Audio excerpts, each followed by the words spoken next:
Welcome to Through the Lens of Astrology. I'm your host, Heather Arielle, and we are still celebrating Pisces season. We have a few more days while the sun is in Pisces, but we're heading into a transitional energy because the spring equinox is coming up over the weekend. So yeah, I just want to celebrate this Piscean energy while we still have it, but we do have Mercury in Pisces. So we still have two planets, yeah, in Pisces. So there's still a lot to, Pisces is unifying, right? We always go to what's the highest manifestation of a certain energy.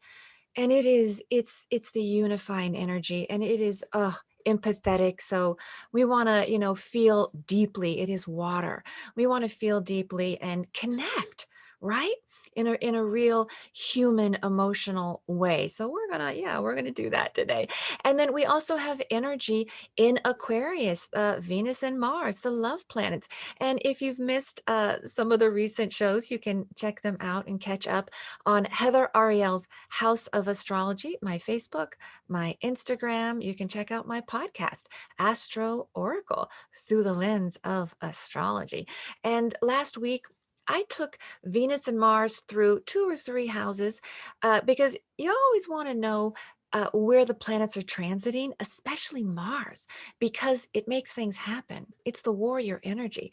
So if we have time, I'm going to take Venus and Mars and Aquarius through two or three more houses, right?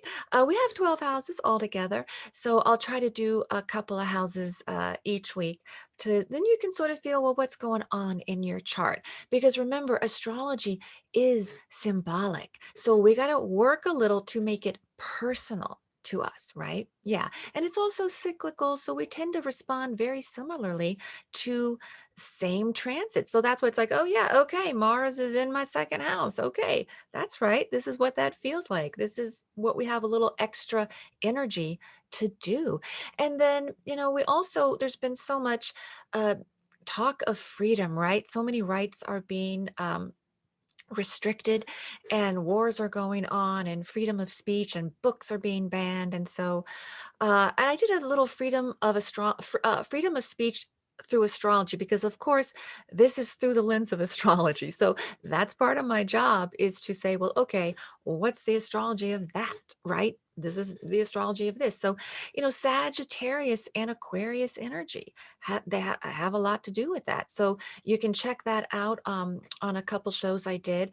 But I'm going to talk a little bit more, because we've got Venus and Mars and Aquarius. We still have huge issues of freedom, right?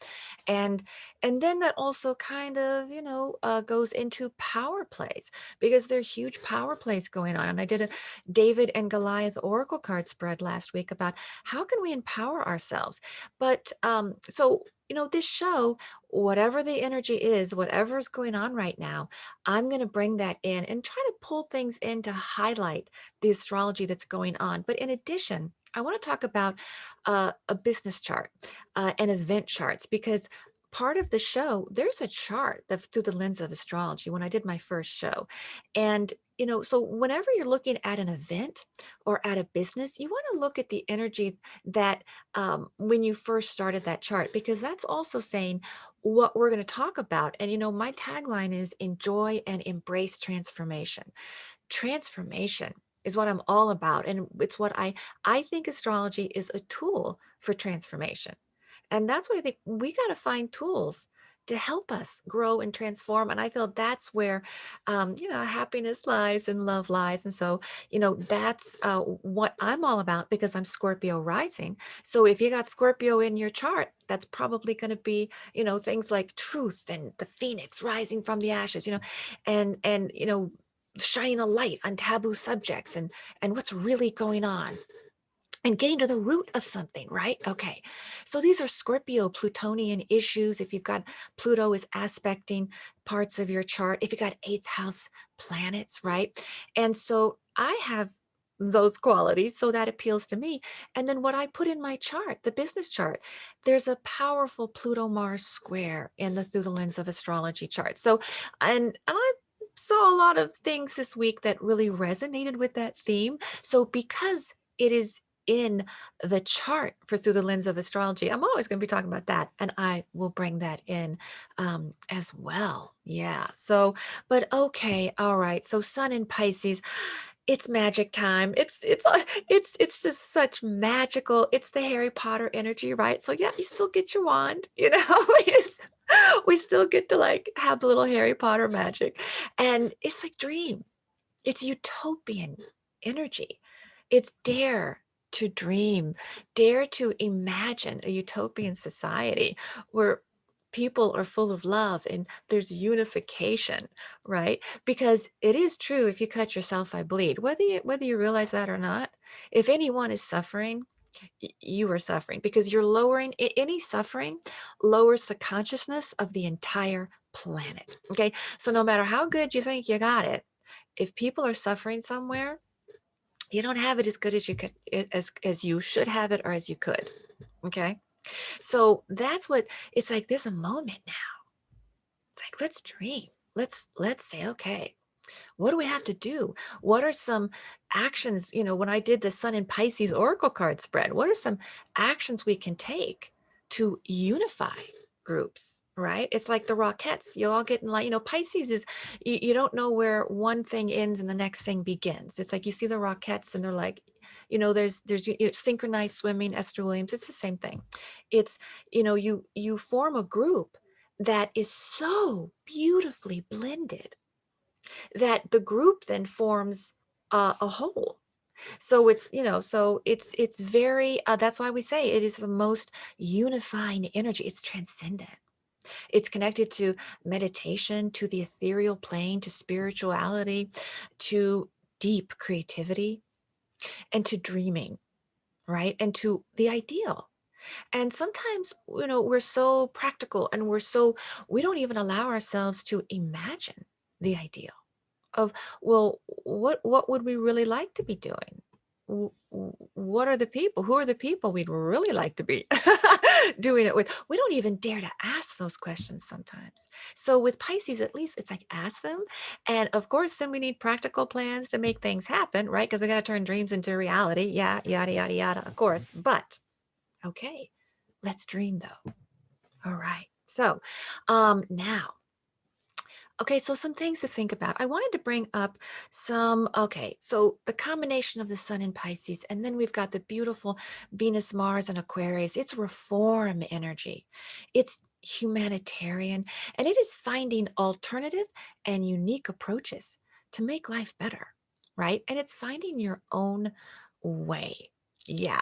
So, it all blends into freedom of speech and the press. And I mean, journalists, I mean, are having, it's with the Ukraine Russia war, there's a lot of restriction, and I mean everybody saw it, went viral. A wonderful um Russian journalist editor, she works at a Russian a news, a news station, and she did something very brave. I'm sure all of you saw it. During the show, she came on and she said, "Hey, this is propaganda, and you need to know what's going on."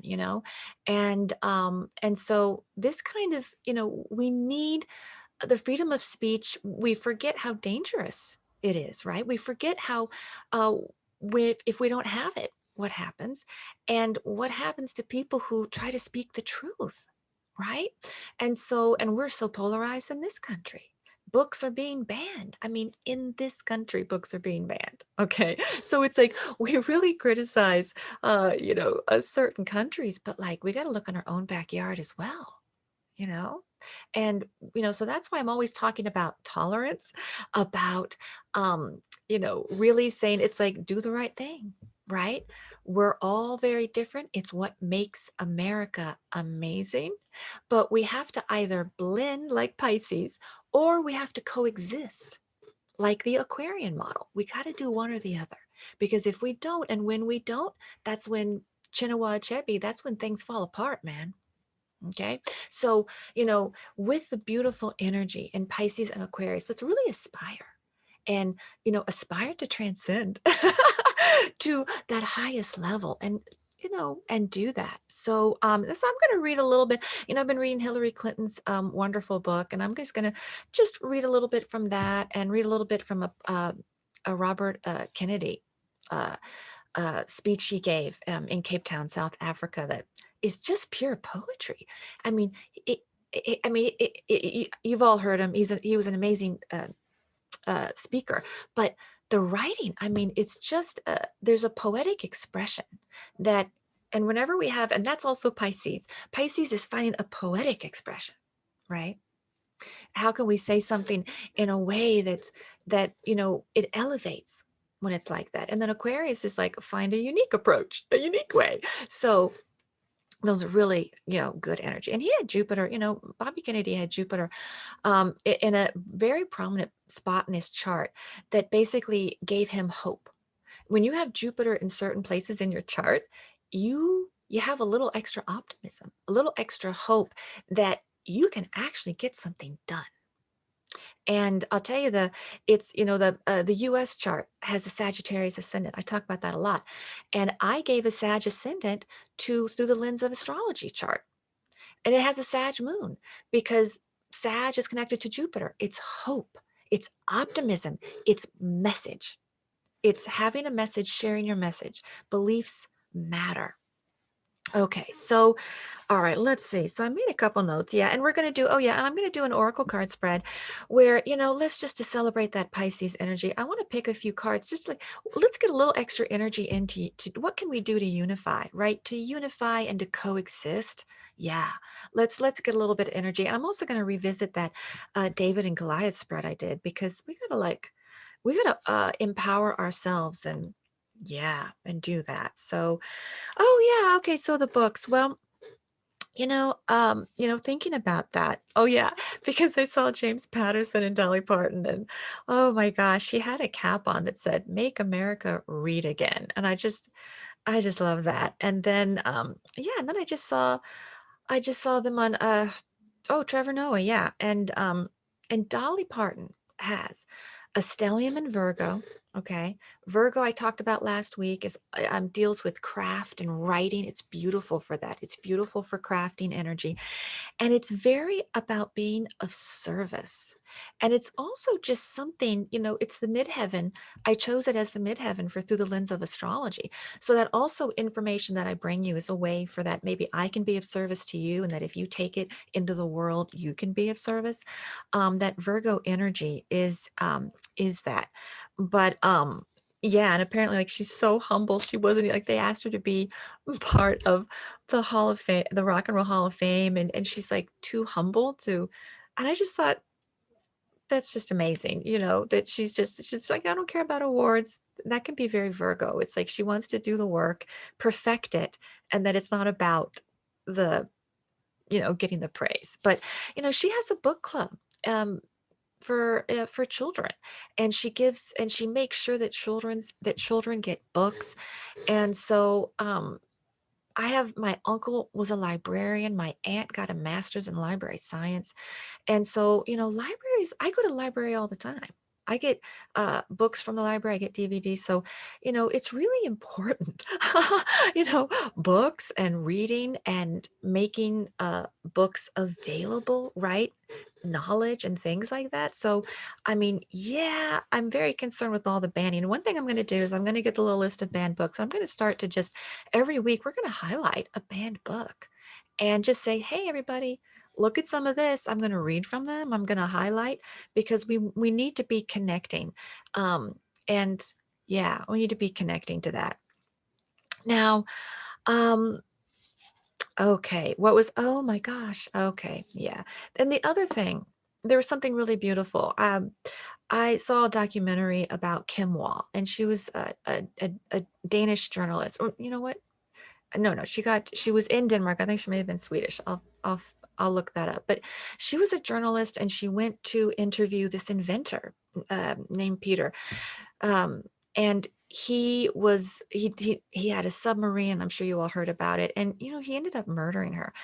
And she studied journalism at Columbia. Okay, so this was a big story.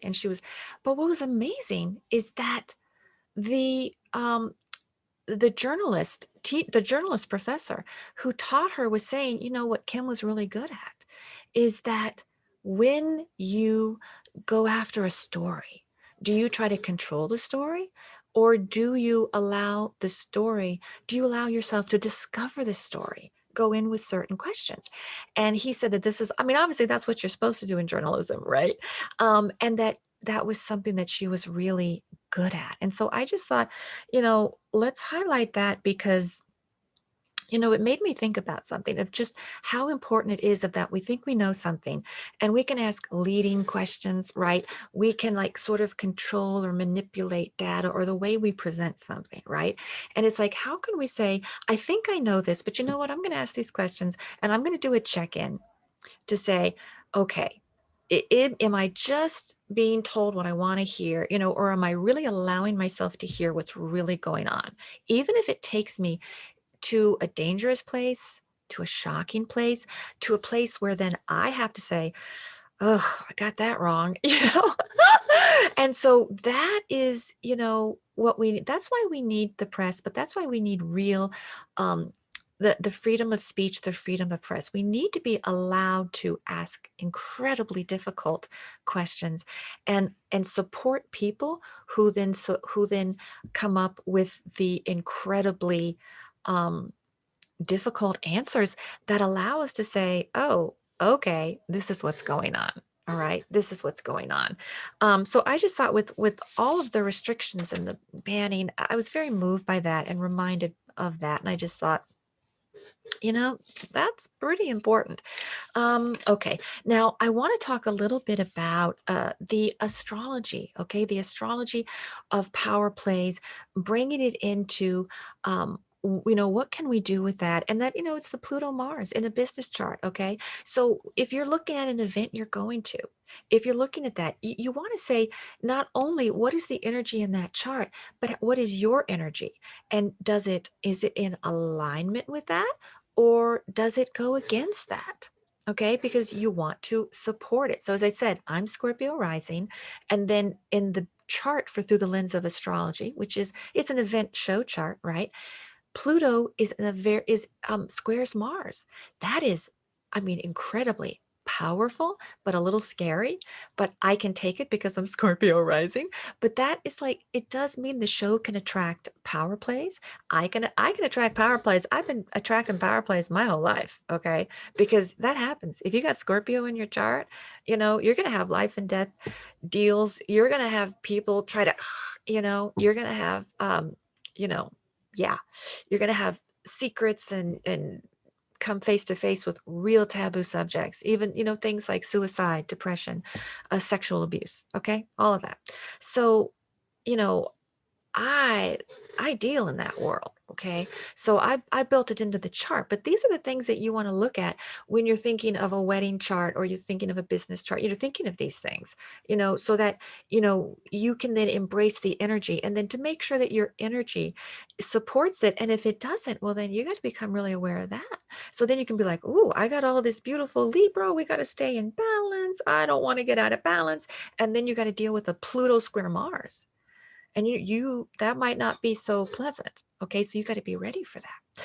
But because of that, I want to bring up something just so dear to my heart. Okay, because I happen to see some I saw amazing show, um uh uh Evan Rachel Wood. Okay, so it's Phoenix Rising. It's a documentary, and basically, she's sharing some abuse that she suffered. Okay, and but it's amazing because not only is she sharing what happened, she's breaking it down, even talking about it in a way of saying, okay, there is you're groomed, and then there's so grooming means somebody comes in and says, okay, it's like you're targeted, and they find out everything about you, and then they push all the right buttons and they groom you. Okay, and then she talks about love bombing, and it's like, oh, you're just so the most wonderful thing, I can't live without you.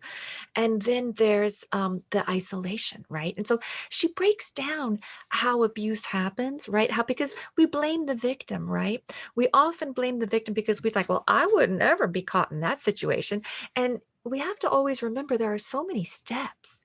There are this nuanced, these layers of, it's not as if somebody just comes in with a whip and cracks it, right? And says, on the floor, and you're like, okay, now of course, like I just saw Billions, like that's a whole motif. Some people are into that, but I'm saying most of us, that's not okay.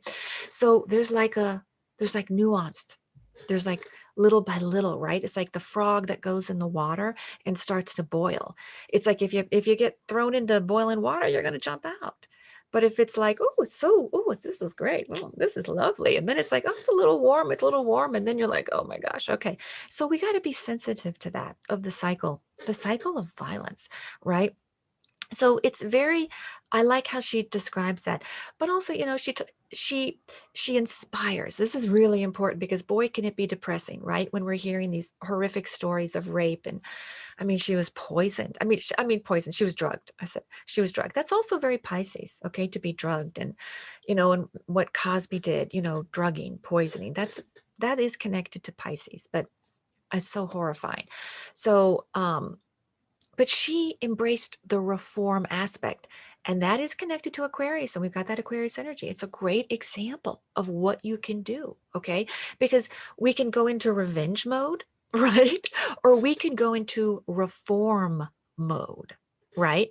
And Scorpio is like a little vengeful, right? So the same energy, because we need Scorpio also to transform. It's like we can get stuck in that. We're going to take vengeance, or embrace the transformation aspect, combine it with Aquarius and say, let's reform. And so there was a statute of limitations of 1 to 3 years of, if came forward and said, guess what? I was raped, I was abused, I was harassed, I was this. I mean, it was harassment. It was something very specific. Well, she said, you know what, but it takes 7 to 10 years. That's what the research shows. It takes 7 to 10 years to process all of this and to come forward. So so the documentary is Phoenix Rising, then it was the Phoenix Act, and this is in California, and she got it passed to extend the statute of limitations. I mean, that's amazing. That's inspirational. And it's a way to say, can we connect with our own trauma in ways, and connect with other people's trauma in a way to say, okay, let's just not get stuck into, whew, power plays or revenge. Let's, can we possibly move it into some reform energy to then, help, other people. So now, something else that she said that was really important, I want to bring up. She had said also that uh, she was afraid to name her abuser. And this is a big deal. I was watching Maid, and that's a wonderful TV series if you can catch it. And Alexandra Qualley plays a woman who's abused, and she leaves her abusive husband, and it's incredibly difficult. She finds out right away it's incredibly difficult. So I always say, like, you got to have a plan, okay? You gotta like think of like Sleeping with the Enemy, all right? Like the Julia Roberts movie, like she got swimming lessons, and people, you can make fun of that, but it's like, no, you gotta have a plan if you're going to escape. You gotta like, think this out, because it can be very difficult. So, you know, when, and so naming the abuser is really serious, right? And you can be, and especially if the abuser is famous or something like that.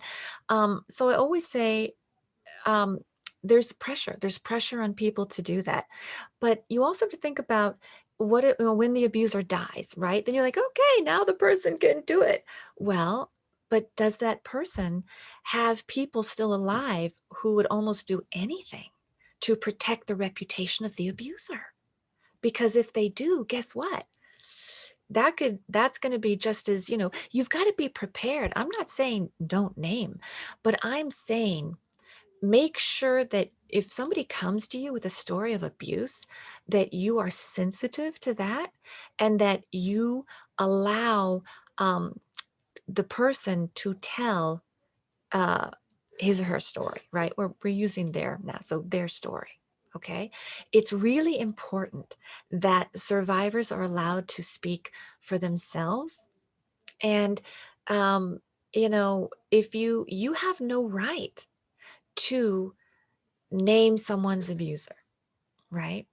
And you can encourage somebody to do that if you feel it's right, but you have absolutely no right to name someone's abuser and to bully someone into naming. right? Because it is a little dangerous and you got to have a plan and you got to have support and you got to be a little realistic of who's your opponent, right? Does the person have a lot more money? Does the person, then you got to be prepared for all that.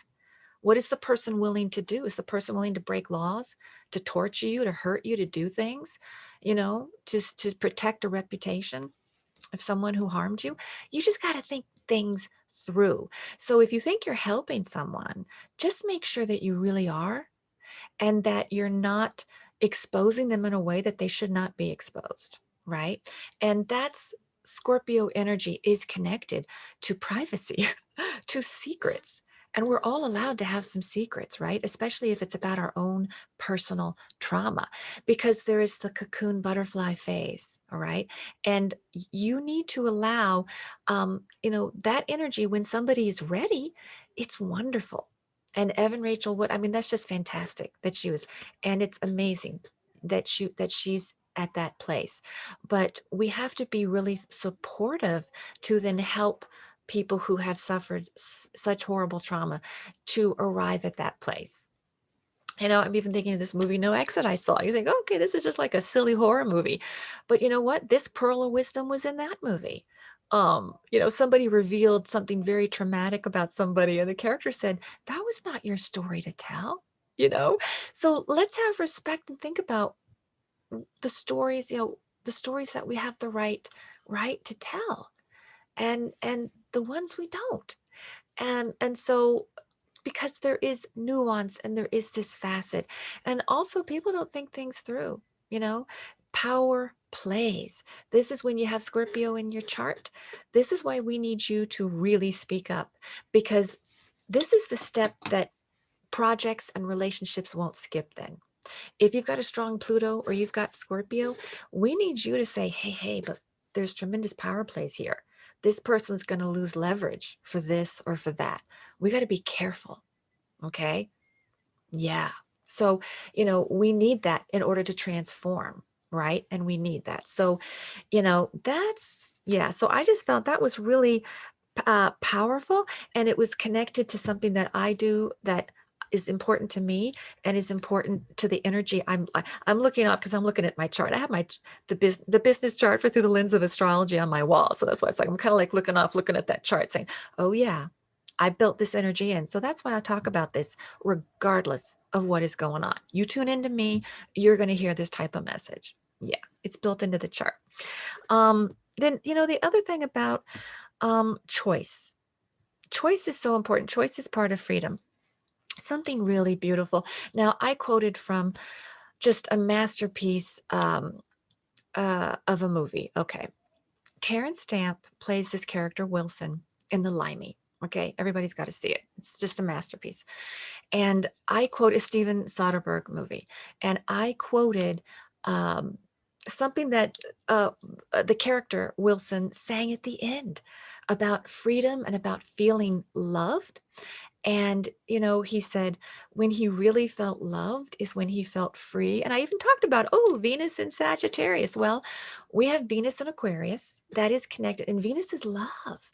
Venus is how we give and receive love. So Venus in Aquarius, right, is very similar to Venus in Sag, in that there's an element of freedom there.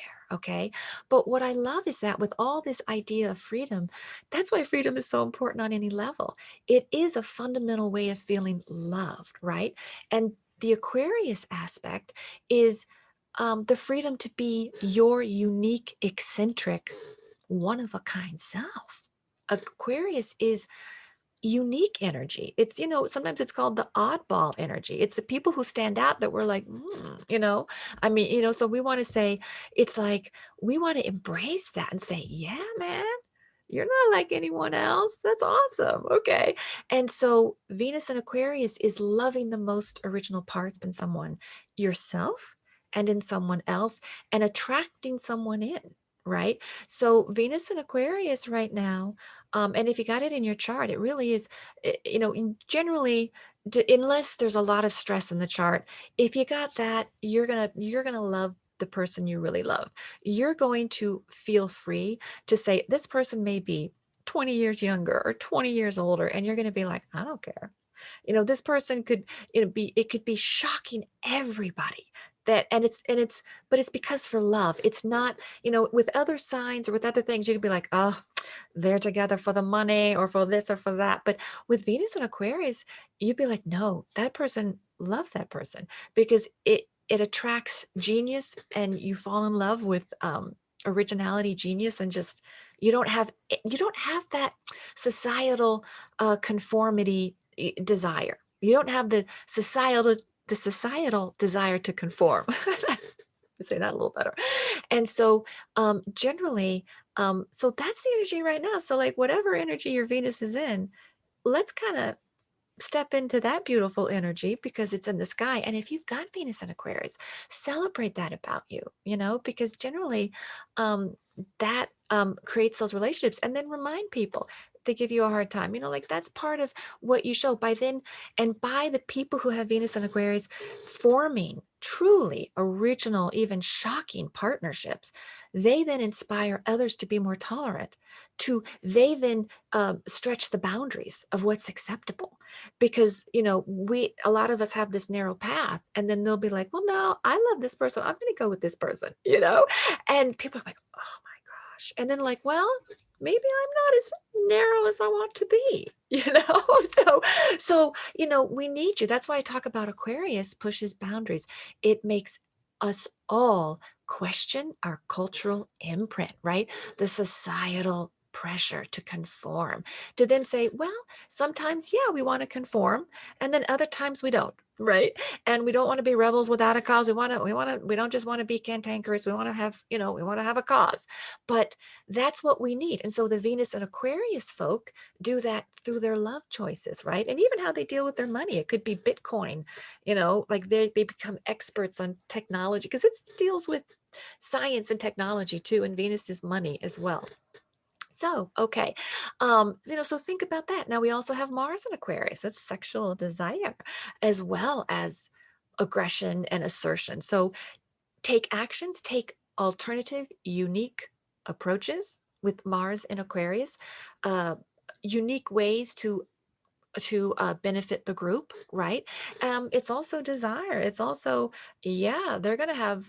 Sometimes it's like, phone sex from online, stuff, and using technology, using, lots of sex toys, but it's like embrace unique sexual expressions with Mars and Aquarius. Desires are going to be can be alternative, right?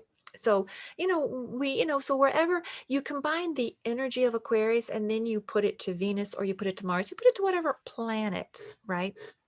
is is it's really impacting. So I'm gonna take us through a couple of those houses just so you get the most, yeah, bang for your buck. But something else I wanted to say, oh yeah, okay, so a couple, all right, something about choice and then something about blaming women. Okay, with choices, I mentioned this last week about um significant choice versus insignificant choice, and something that happens in capitalism because we have so many choices when it even comes to what cereal or whatever we're doing. Okay, that I read this book, Ways of Seeing. I talked about it last week, John Berger. Okay, I made a conscious choice after I read that book because that's where he talked about the insignificant versus significant. And I remember, so ever since then I said, you know what, when I go to a restaurant, I don't care where I sit. It's an insignificant choice. I really thought about all of these. Like, and I thought, what's zapping my energy? Because we are bombarded by these ridiculous choices where every single second, we're gonna make a choice. We're gonna have, and it exhausts us. It depletes our energy in a way because it gives us a false sense of freedom. It makes us feel, I chose. I chose that table in that restaurant. I chose to have a, whatever, macchiato, whatever, with all these little things in it. Freedom, you know? Okay. And it exhausts us then to when maybe somebody comes or like, says, well, I was raped. I was this. It's like, do we have the energy then to then work to do a reform? To create significant change, right? I don't know. I get exhausted by those little choices. So I made this a couple decades ago. I made this decision 2 or 3 decades ago, and I stuck with it. I don't care where I sit in a restaurant. I'm not, it's like, I'd be like, okay, yeah, there, but I'm not going to be like, I have to have this table or I have to, because it exhausts me. And I believe in general, too many of those gives a false sense of freedom. So, so let's think about that because we don't want to become, you know, we want to, um, we want to stay very dynamic and very active and be inspired to change. And it's hard. Change is hard. And I think I've quoted Romulus Linney in the past, but one of the all-time great playwrights, he's one of my teachers. And, he had this criteria that, when we're looking at art that can, because we say, well, what does art really do? It makes us feel good. Can it change us? And he's like, well, bad art merely it confirms what we already believe. Okay. Good art challenges us, and great art changes us. Okay. And ever since I learned that, I've stuck with that criteria and I apply it across the board to a lot of different things. That if you're going to do a report on something, if you're going to share something, that's why I have no, my producer Jennifer, uh, Falal Doran, let me tell you, she does not censor me in any way.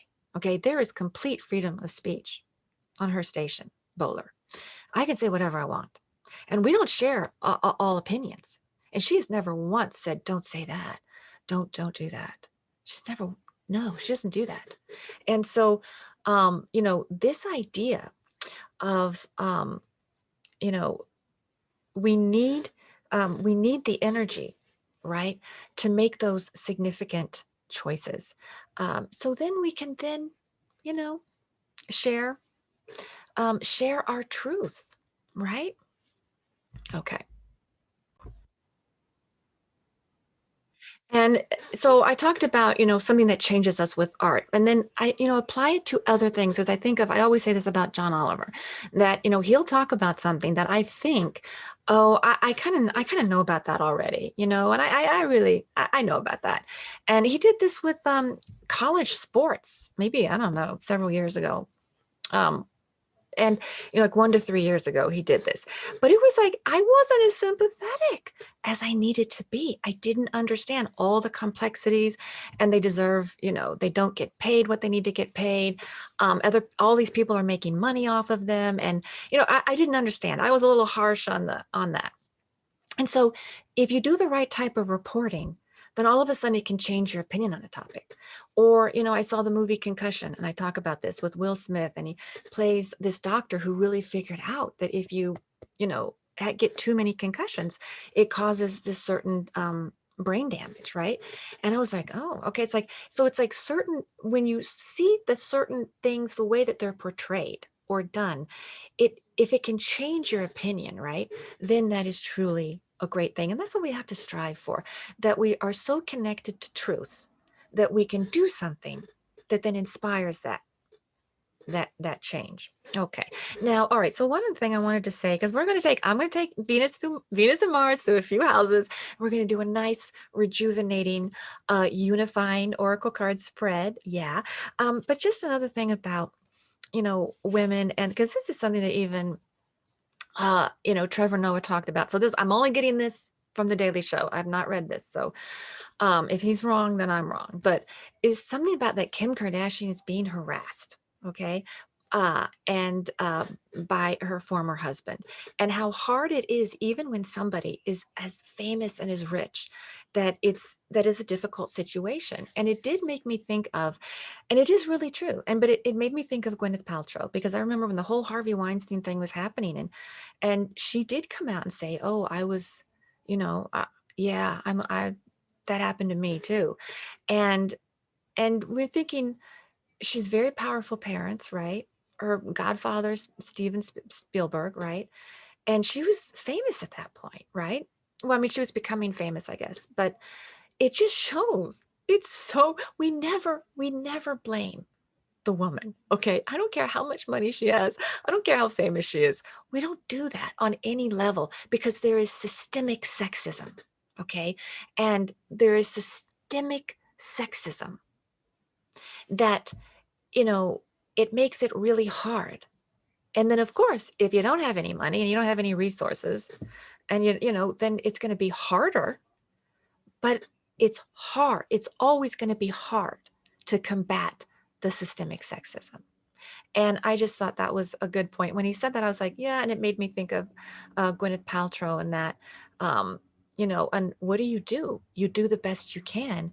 And when you feel safe, I always tell women, do what you can when you feel safe. If you don't feel safe in a situation or you don't feel you have leverage, you do have to be careful because things, can get worse or more dangerous. So you do what you can as soon as you can.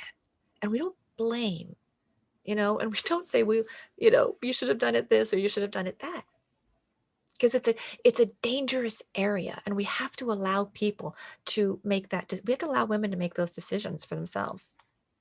They have to be ready for all of that. Okay, now, all right, Venus and Mars and Aquarius. Let's take that through a few houses. So I think so. What last week? If you want to know about the sixth house, and then we did the second, and then we did the seventh. You can check out last week's episode. All right. So let's just do a few houses this week.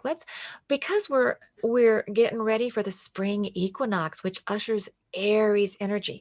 Aries begins the entire Western zodiac. It is fire. Okay, it makes things happen. All right, so let's do Mars in the first house. Mars in the first house. Mars loves to be in the first house. Aries is the natural ruler of the first house. So anytime you got planets in the first house, you got a little Aries action going on. Okay, and I always like to use the word fearless. Be fearless. Okay, energy. If you got an active first house, be a little more fearless than you like to be. And Mars is going to energize your desire to be you. It's the house of identity. It's where we show people who we are. As Sue Tompkins says, it's the front door of our house. It's the energy we give off when we first meet people, right? And so, I mean, pretty much like I'm, Scorpio rising. It's like I'm classic Scorpio rising. You either look like an angel, like Taylor Swift, you look like a beautiful angel with blonde hair and you're often very fair, or you're like me and you got dark eyes and dark hair. And it's like kind of that Scorpio look, because Scorpio deals with extremes, opposites. And so Scorpio rising, we sort of have those two extreme looks. Okay. Now, and there's an intensity. And then with your ascendant, obviously, I mentioned last week, if you get planets on your ascendant, that's going to also, okay. Mars in the first house, if you got it there, just you have, it's time, like make sure you're doing things that you want to do and definitely be taking actions. It's not a time to be like, oh, I'm just going to like, sit back. No, Mars, and yeah, you got to do some things, and you got to take risks, and and I don't mean you got to like bungee jump or shoot yourself out of a cannon or anything, but you got to take more risks, than you normally do. Yeah, so that's what it is. It's a time to like, I've kind of been wanting to do that. Okay, all right, maybe I'll do that. Maybe I'll do that right now. So think about that, okay? And it gives momentum for you to show who you are, right? Okay. Now, okay, so we did the first. Oh, what about the eighth house? Okay. The eighth house is a water Scorpio house. It's the most intense house. It's the sex house, okay? Mars is sex. It gets in there. It's going to ramp up your sex drive.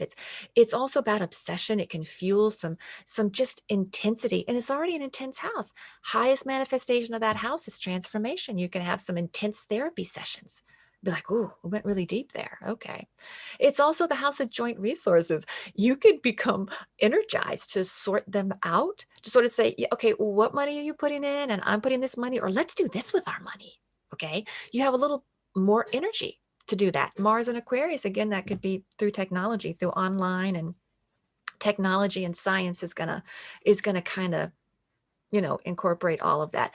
And remember, Mars and Aquarius, it's unique alternative ways. So Mars and Aquarius in your first house, take some alternative, unique approaches, right?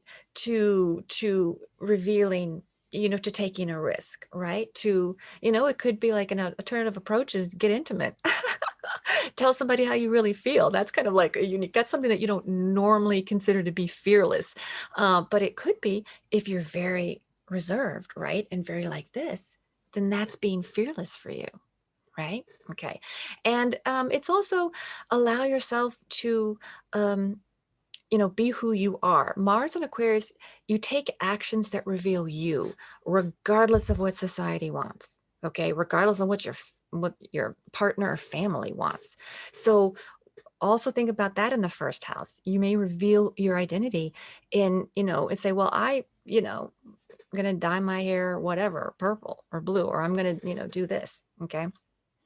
Mars in the eighth house, again, it's finding alternative, unique approaches for that house. It may even be an alternative form of therapy, astrology even. It could be you have an astrology session to, to sort of explore those areas. Okay, well, that's possible.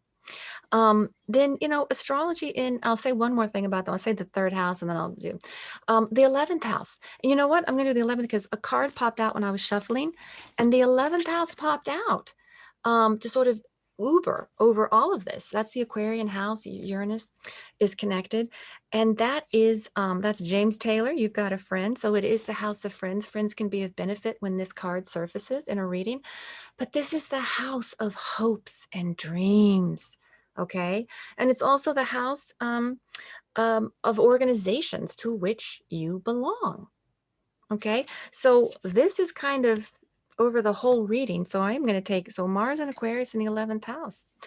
That means you may, find friends and organizations that are Aquarian. They could be incredibly into science and technology, or just really, it could be, as I said, like an astrology group, something outside the norm of what society says is traditional. You can, stretch yourself when it comes to the organizations or even your friends. You could have, and also it's eclectic, so it could mean when you look at your friends, you have an eclectic group, right? A motley crew, like everybody's like really different. Okay, because that is the essence of an Aquarian group. Everyone is really different. Everyone, if you look at that group, everyone stands out, but they can have a unified, but you're all friends and you all can have shared something that you share. You have a shared vision, you have a shared activity, a shared goal, and that you by sharing your unique talent, you achieve that goal. Okay, so finding alternative, unique approaches, share your, in that area with friends and groups. And it also just means, yeah, anytime Mars, doesn't matter what the sign is in, when it's in your 11th house, reconnect to your hopes and dreams because you should be taking actions. Mars is saying it's going to be a little bit easier. You're encouraged to do something, to take action, to pursue that area, right? Because each house is an area of experience and you really want to be able to take actions. And then Aquarius says, what type of actions? You don't got to go with society with that. You find your own path, right? And then apply it to that area. So you can think about, find where Mars is in your chart, know that it's going to activate that area, and then, you can check out my different shows because I always take Mars through all of the houses. All right. Now let's do, okay, I want to do an oracle card spread to say, okay, let's just embrace this beautiful utopian Piscean energy, right? Because we're transitional. We want to say, what can we do if we embrace this energy? How can we unify the group, right? And where we can't unify, how can we learn to coexist, right? What's going to help us do that? Because yeah, that's the energy going on right now. And then let me just see what else is going on. And then we're going to get ready for that beautiful Aries energy coming in where where it's very fiery. We want to definitely be well rested. Yeah, well rested for that. Okay, so all right, let me get my cards. Okay. Oh, there's so many quotes, I'll tell you.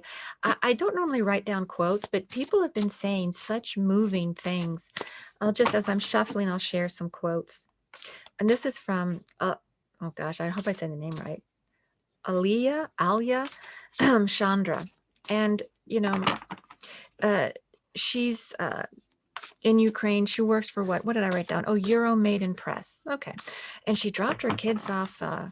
She's pregnant, journalist. She dropped her kids off in Poland or Germany. And, she's the editor-in-chief of Euro Maiden Press. And oh yeah, she was in Lviv, Ukraine. And she said, she had some great quotes. She said, it's better to die than live on your knees. She said, enjoy your freedom. It is vulnerable.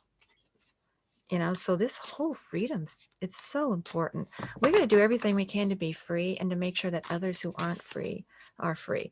Now I wrote down Romania next to that, but I don't think that had anything to do with it. But I'm just in case I'm confused. I did write down that country next to that. So sometimes I write down notes and it's a little bit hard. Okay. So, all right. Oh yeah. And bending history to our will. Well, that's something beautiful. I'm going to talk about that in a minute. Okay, so let's pick a couple of cards to say, okay, here we are. If we embrace this energy, because hey, if you're watching this video on my YouTube, if you're listening on Bowler to the show, you're part of through the lens of astrology. Yeah, you don't even have to like it. Guess what? You can be listening, going, oh, this is some major whatever, but you're part of the group. That's how that works. Just by listening, you're part of this, and I welcome you. Okay. And so these messages are for you. These messages are for me because I'm part of the group. I'm not above the group. Okay. Yeah. So here we go. So let's embrace this energy, and it's going to help to unify the group. Okay. Here we go. Here we go. All right. Amen. Okay. Oh my gosh. It's beautiful. Libra. Hello, Kamala Harris. Hey, Gwyneth Paltrow. I was talking about her today too. She's Libra. Libra energy. Well, this is, if we want to unify, this is magnificent unifying energy. Okay, because Libra is equilibrium and balance. And Libra does complement Pisces, and the winter solstice complements Pisces because we're going from the winter solstice to the spring equinox. So Libra is the scales, right? If we want to unify people, we need, it's the only inanimate object, we need rational data. Okay, we need information. It is, so we want to unify. Let's share facts with people, and let's use diplomacy. So we're not using major aggression, we're using diplomacy, and we're working for equality. Libra is saying, how can we become equal? How can we have justice? Libra is about things being fair, impartial, right? And looking at all of the facts and listening to everybody, right? It's not a power play where I'm going to listen to you and I don't need to listen to you. Libra is you get to speak, you get to speak, you get to speak, right? And so, and you get to share information and data, and it is rational. Oh my gosh. Ooh, and it's the law too. Libra's the law. So how can we unify the group? We can embrace, all of these beautiful issues. So that also means, hey, if you got Libra in the group, we need you right now to spread. And you can have Libra sun, you could have Libra ascendant, Libra moon. You could have just, if you have a Libra signature, please step up to the plate. This group needs your Libran approach. Remember, it's the evolution we go through. And so, we need that. Make sure your step, I think the Libra step may be skipped. That's what this means. That's another way of saying that. If we're part of a group or a project or a relationship, if we skip the Libra step, we get power plays. We get, I feel this. Okay, but what's the science? What's the data? Okay, it's like, that's great that you feel, but we also need hardcore data, right? We need everyone's say, we need diplomacy, right? We need that. So let's not skip the Libra step right now. Oh boy. Okay. What other energy? If we embrace, what other energy will help us to unify the group? Because we really want to unify. And yeah, one of my was even like to regain equilibrium. That's pretty powerful, man. Oh, that's so powerful. Wow. It's like a give and take. I say like it's a dance. Yeah. And it's like stay in step with your partner, right? We got to stay in step with each other. We get out of sync. We got to get back in sync. Okay, here we go. So let's also embrace this. And then I want to read a little bit from the Hillary Clinton book, and I want to read a little bit from the Bobby Kennedy speech, because I find that sounds inspirational. Okay, how can we, let's embrace this. And this will help to unify the group. Okay. Amen. Okay. All right. Oh my gosh. Ascendant. Okay. And guess what? We got the pamper yourself. You know what's fascinating about this card? You know, I did a spread last week and we got the 6th house and we got recovery. We got to take care of ourselves. This is a health card. We can unify the group by getting healthy. All right. We need to pamper ourselves. All right. This is, you know, take a sea salt bath, a walk in the woods, or even a nap. Oh, I could use all of that. Okay. So we can bring us together and coexist, because that means people in the group are exhausted. There's some people in the group, I'm exhausted, I'll tell you. And I'm part of this group. So I'm probably not the only one who's a little, yeah. So we need to find a way for people in the group to rejuvenate. So if there's any way for the, you know, maybe there's some people who can partake in some of these, and then other people could say, you know what, I'll pick up the slack. I'm going to take this shift. Okay. You go take a little vacation, a little rest. I'm going to do this. Some people need to recover. All right. In order for us to come together, we have, I think, wildly different energy levels in the group. All right. So let's, yeah, we need to recover. But ascendant means that there's, yeah, that this is still, though, even reverse. The ascendant is, oh my gosh. Yeah. Some of you are doing some things that people know about. This is the most popular energy. This is what you're doing is extremely visible energy. Okay. It is in the limelight. Even if it's like this, you're still in the limelight. You're just a little tired. Okay. So this means we got a lot of limelight going on in this group. Okay. We got a lot of, okay. So, you know, that's great. Let's, you know, but we need to have a little rest so then we can make the most of it. So it's that. Okay. All right. And for people in the group who have access to publicity, that also means step up to the plate, right? Because not everybody in the group, but if you have a nice big following and you say something and people are like, oh, what did that person say? Because I want to know. Use it. Use it to unify. Use it to bring justice. Okay. We need the ascendant folks to, yeah, make sure your step is not skipped. Okay. All right. Okay. So now we got to get, all right. All right. We're going to do, I know, I always like a little bit over. Okay. All right. So let's just do, I'm going to do 2 more cards to say, this is how we can unify the group. How can we, I think unify is great. Just some more energy to unify. And then we'll pick, yeah. And then I'm just going to pick a couple of fast cards. Okay. Amen. Okay. Here we go. All right. Mercury, okay, we got to use our communication, and I'll write something up about this and put them on. Oh my gosh, we got the MC, but you know what? We got the MC reversed. Oh, this is amazing. Okay, so this means we need to communicate difficult truths. We are really in the public. Okay, these cards are like, woo, a lot of people know what you all are doing, like what some of us are doing. Okay, it's a huge audience, right? So if we want to bring people together and learn to coexist, use our communication and then combine that with Libra, use diplomatic communication. Libra is very social. Mercury, we got to use our words. That means Aquarius, yeah, step up because you're air. Gemini's, yeah, guess what? All the air signs. Okay, we need you. And then in the public eye, though, this can go either way. Actions we take now, I mean, I'm saying we because we're a group, it's actions you take now are evident. What we do now, folks, as a group is way more, look, it's like it's way more evident than you realize, and will impact, it's really going to impact us. So let's really embrace data and facts and diplomacy and justice and equality.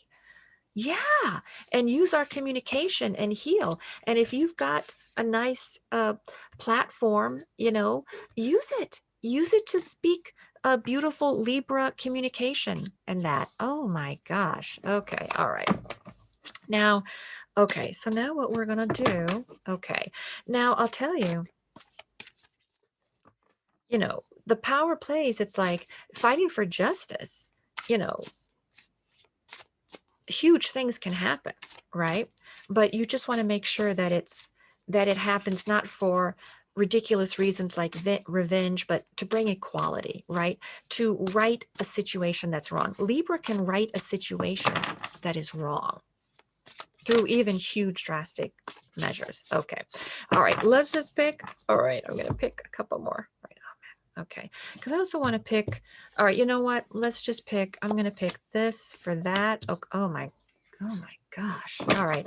Let me just pick a couple cards for our president and vice president. Because I always like to do that. I say that like, I pray for. Oh my gosh. We got the Pisces card. Okay. All right, Pisces are still needed, but they're a little exhausted. Oh my gosh, in first house. Okay, we got that. All right, I picked a couple more cards for that. All right, so second house and secret knowledge is also how can we unify the group and bring and uh, bring equality and equilibrium. Second house, we got to connect to our values. And this is about earned income. They're financial issues. So it could be you have ways to help people make money. Reach out to people in the group. If you can help them make some money and increase their earned income, that's going to help to unify the group. So we've got people with wildly different incomes in this group, is what that means. If we need to embrace second house energy to unify, it means we're not all on the same financial page. And that means some of us may have, what if you do this? Oh, what if you do that? It's like, I could hire you to do this. It's like, let's, and share your values. This is also saying, I value what you do. You don't realize how valuable that is. You should charge more. So if we're going to, that's my little timer. Okay. So, all right, I'm going to go a little over. Okay. So here we go. So this to unify the group. Yeah, we need to spread the wealth. All right, we got to spread the wealth. We have wealth. It's disparity. That's what that means in this spread, because we got it to say, what do we need to do to unify? All right, and values. We got to stick to our values. Okay, to bring equilibrium. Also, secret knowledge. All right, this is a Pisces house. So if we want to unify the group, guess what? A secret may soon be revealed. We got to reveal the secrets, because then there's people who know and people who don't know. Right. So how can we unify the group? We got to spill the beans. Yeah, we got to reveal what's going on and bring hidden knowledge to light. This is the bring hidden knowledge to light. So let's do that.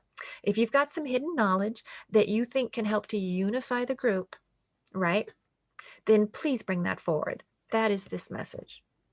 Okay. Yeah.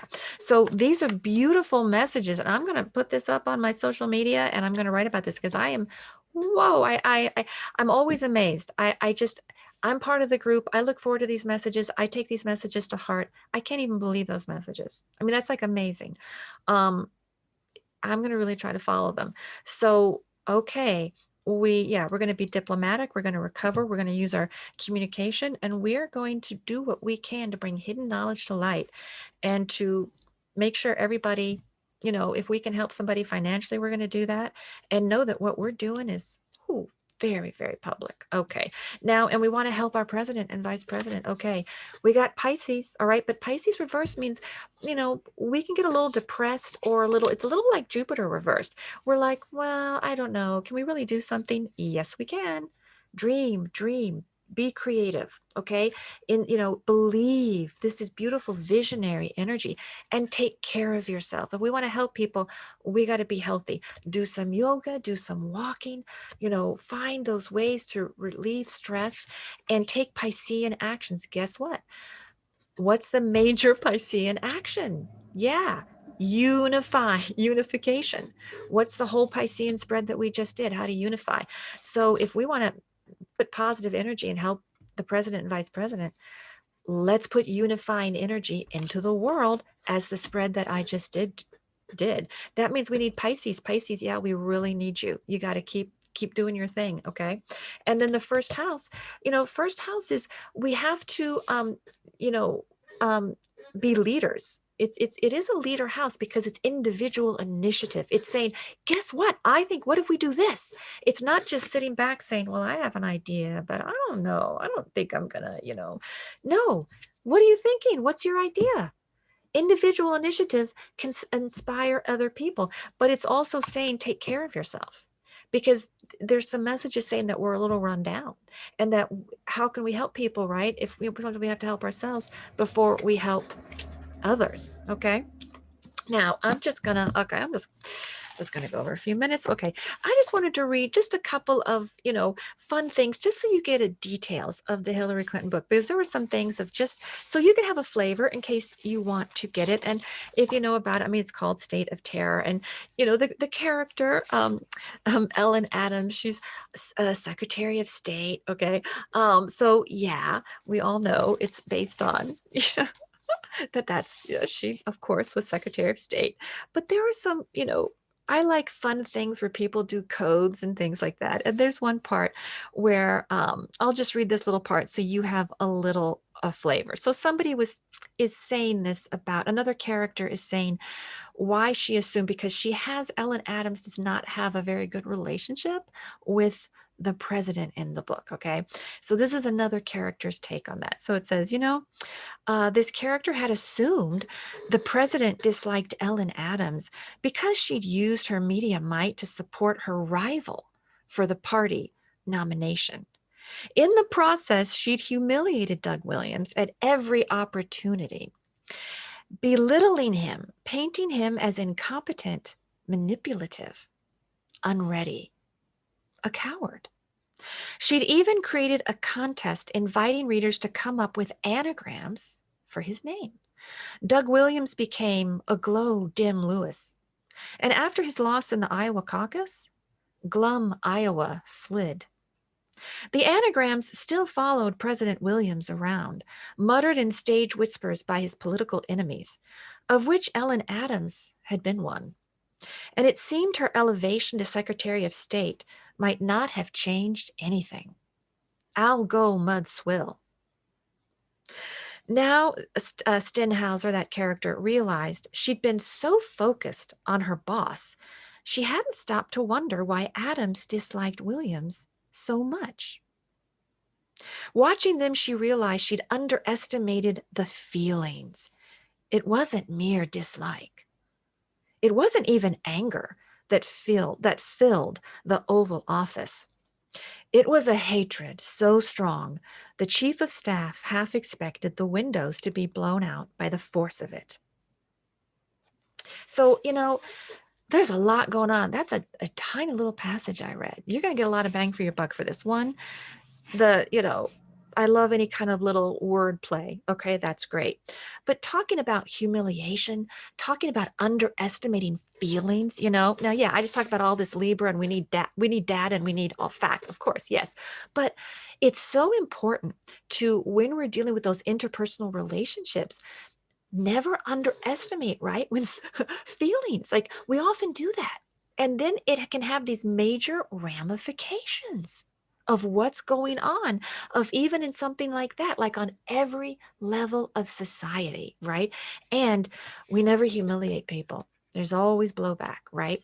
We never humiliate. We always let people, we never back people into a corner when they don't have anything left, right? It's like you find a way to do that. And then what happens when you do humiliate? And so it's just there's a lot of nice nuance in there. And then there's also, because it deals with some of the there's a character, Anahita Tahir, okay?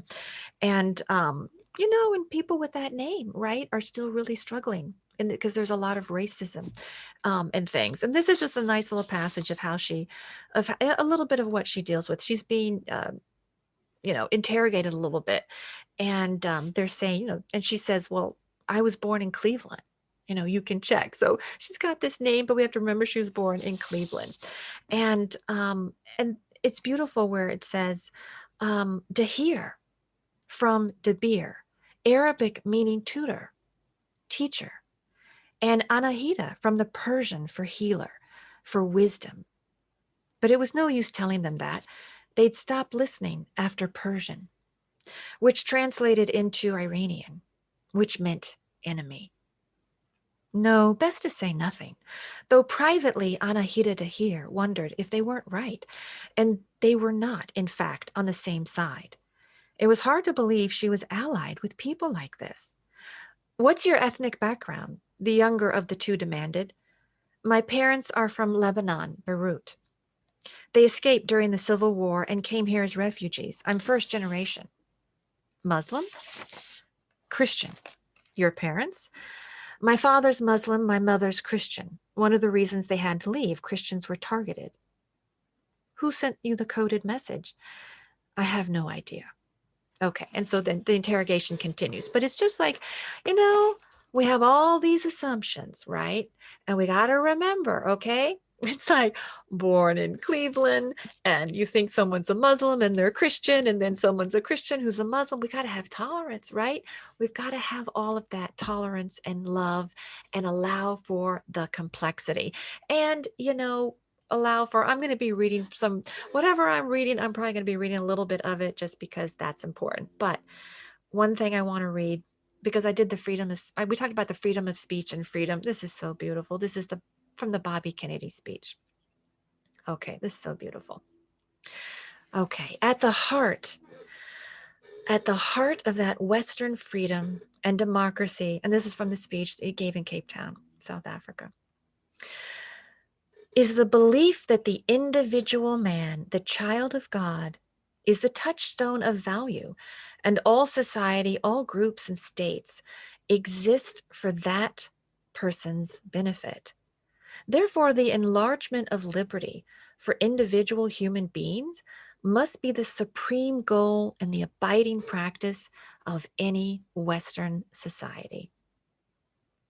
And it says the first element of this individual liberty is the freedom of speech, the right to express and communicate ideas, to set oneself apart from the dumb beasts of field and forest.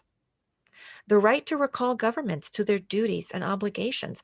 Above all, the right to affirm one's membership and allegiance to the body politic, to society, to the men with whom we share our land, our heritage, and our children's future. I mean, when I was reading that, just what poetry, and what humanity, right? So, okay. And hey, everybody's woke, let's not go crazy because it said man's whatever. Okay. Let's just stay on a nice, human, beautiful, unified level and love, right?